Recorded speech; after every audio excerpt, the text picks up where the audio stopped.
Hi guys, ಎಲ್ರಿಗೂ ನಮಸ್ಕಾರ. ಇವತ್ತೊಂದು ಇಂಪಾರ್ಟೆಂಟ್ ಮ್ಯಾಟರ್ನ ನಿಮ್ಮ ಹತ್ರ ನಾನು ಡಿಸ್ಕಷನ್ ಮಾಡಕ್ಕೆ ಬಂದಿದ್ದೀನಿ. ಅದು ಏನಂತ ಹೇಳಿದ್ರೆ ಸೌಜನ್ಯ ಕೇಸಿನ ಬಗ್ಗೆ. ಸೌಜನ್ಯ ಕೇಸ್ ಅಂತ ಹೇಳಿದ್ರೆ ಎಲ್ಲರೂ ಕೂಡ ಮಾತಾಡುವಂತೆ ಮಾತಾಡ್ತಿಲ್ಲ. ಒಬ್ಬರು ಇದರ ವಿರುದ್ಧ ಇತ್ತೀಚೆಗಷ್ಟೇ ಧ್ವನಿಯನ್ನು ಎತ್ತಿದ್ರು 3 ದಿನಗಳ ಹಿಂದೆ, ಯೂಟ್ಯೂಬರ್ ಅವರು. ಅವರ ಹೆಸರು ನಿಮಗೆಲ್ರಿಗೂ ಕೂಡ ಗೊತ್ತಿರ್ತದೆ.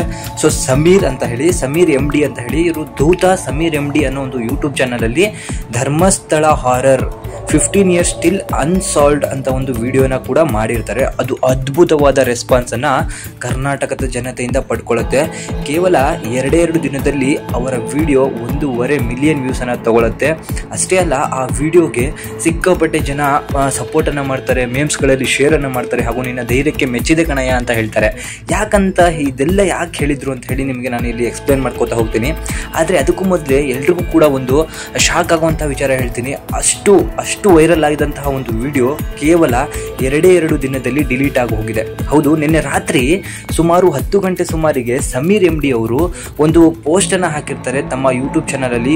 Wow, we just crossed 1 million views on our recent video and very near to cross 1 lakh subscribers also ಅಂತಾನು ಕೂಡ ಹಾಕಿದ್ರು. ದೂತ ಸಭೆಯ ಪ್ರಜೆಗಳಿಗೆ ತುಂಬು ಹೃದಯ ಧನ್ಯವಾದಗಳು. ನಾವು ಈ ಚಾನಲ್ ಪ್ರಾರಂಭಿಸಿದಾಗ ಅಂದುಕೊಂಡಿರಲಿಲ್ಲ ಇಷ್ಟು ಬೇಗ ನಮಗೆ ನಿಮ್ಮ ಕಡೆಯಿಂದ ಇಷ್ಟೊಂದು ಪ್ರೀತಿ ಸಿಗುತ್ತೆ ಅಂತ. ನಿಮ್ಮ ಪ್ರೀತಿ ವಿಶ್ವಾಸಕ್ಕೆ ನಮ್ಮ ತಂಡ ಎಂದಿಗೂ ಚಿರಋಣಿ. ಕಾಲೇಜ್ ಹ್ಯಾಸ್ ಎ ನೇಮ್ ದೂತ ಅಂತ ಹೇಳಿ ಬರ್ಕೊಂಡಿದ್ರು. ಆದರೆ ಈ ವಿಡಿಯೋನ ನಾನು ಆ ಟೈಮಲ್ಲಿ ನೋಡಿದಾಗ ಆಲ್ರೆಡಿ 1 million ಕ್ರಾಸ್ ಮಾಡಿಕೊಂಡು ಹೋಗ್ತಾ ಇತ್ತು. ಅವತ್ತು ರಾತ್ರಿ ನಾನು ನೋಡಿದಾಗ 13 ಲಕ್ಷ ಜನ ಈ ವಿಡಿಯೋನ ನೋಡಿದ್ರು. ಆದರೆ ಬೆಳಿಗ್ಗೆ ಎದ್ದು ಈ ವಿಡಿಯೋನ ನೋಡೋಣ ಅಂತ ಹೇಳಿ ನೋಡಿದ್ರೆ ದೂತ ಸಮೀರ್ ಅವರು ಇನ್ನೊಂದು ಪೋಸ್ಟನ್ನು ಹಾಕಿದ್ದಾರೆ. ಅವರ್ recent video is no longer available to watch, sorry ಅಂತ ಹೇಳಿ.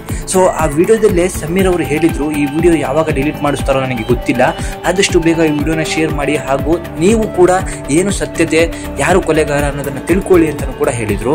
ಆದರೆ ಆ ವಿಡಿಯೋಗೆ ಒಳ್ಳೆಯ ರೆಸ್ಪಾನ್ಸ್ ಬಂದಿತ್ತು. ಜನಗಳು ಅದನ್ನು ನಂಬಿದ್ರು, ಯಾಕಂದರೆ ಅದರಲ್ಲಿ ಸಾಕ್ಷಿಗಳು ಕೂಡ ಅಷ್ಟೇ ಮಟ್ಟಕ್ಕೆ ಇತ್ತು. ಆದರೆ ಸಮೀರ್ ಅವರ ಈ ಪ್ರಯತ್ನಕ್ಕೆ ಹಲವಾರು ಜನ ಸಪೋರ್ಟ್ ಮಾಡಿದಾಗ ಯಾರೋ ಒಬ್ಬ ಕೈವಾಡವನ್ನು ಮಾಡಿದ್ದಾರೆ.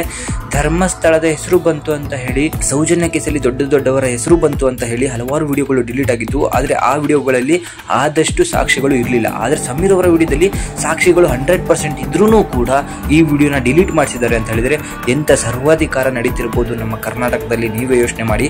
ಆದರೆ ನಾನು ಸಮೀರ್ ಅವರಿಗೆ ಹೇಳೋದೊಂದೇ, ಈ ವಿಡಿಯೋ ಏನಕ್ಕೆ ಡಿಲೀಟ್ ಮಾಡಿದ್ರಿ, ಹಾಗೂ ಯಾರು ಈ ವಿಡಿಯೋನ ಡಿಲೀಟ್ ಮಾಡಿಸಿದ್ರು, ಯಾಕೆ ಡಿಲೀಟ್ ಮಾಡಿದ್ರಿ ಅಂತ ಹೇಳಿ ಕರ್ನಾಟಕದ ಜನತೆಗೆ ನೀವು ಹೇಳಲೇಬೇಕು. ಯಾಕಂದರೆ ನಿಮ್ಮ ಮೇಲೆ ಅಷ್ಟು ನಂಬಿಕೆಯನ್ನು ಕರ್ನಾಟಕದ ಜನ ಇಟ್ಟಿದ್ರು. ಕೇವಲ ನೀವು ಒಂದು ಪೋಸ್ಟನ್ನು ಹಾಕಿಬಿಟ್ಟು our recent video is not available watched ಅಂತ ಹೇಳಿ ಸಾರಿ ಅಂತ ಕೇಳಿದ್ರೆ ಸಾಕಾಗಲ್ಲ. ಲೈವನ್ನು ಬರಬೇಕು, ಅಥವಾ ಅದಕ್ಕೆ ಅಂತಲೇ ಒಂದು ವಿಡಿಯೋನ ಮಾಡಿ ನೀವು ಅಪ್ಲೋಡ್ ಮಾಡಬೇಕು ಅಂತ ಹೇಳಿ ನಮಗೆ ಅನ್ನಿಸ್ತಾ ಇದೆ. ನಿಮಗೇನು ಅನ್ನಿಸ್ತಿದೆ ಅದನ್ನು ಕಮೆಂಟ್ ಮುಖಾಂತರ ನನಗೆ ತಿಳಿಸಿ.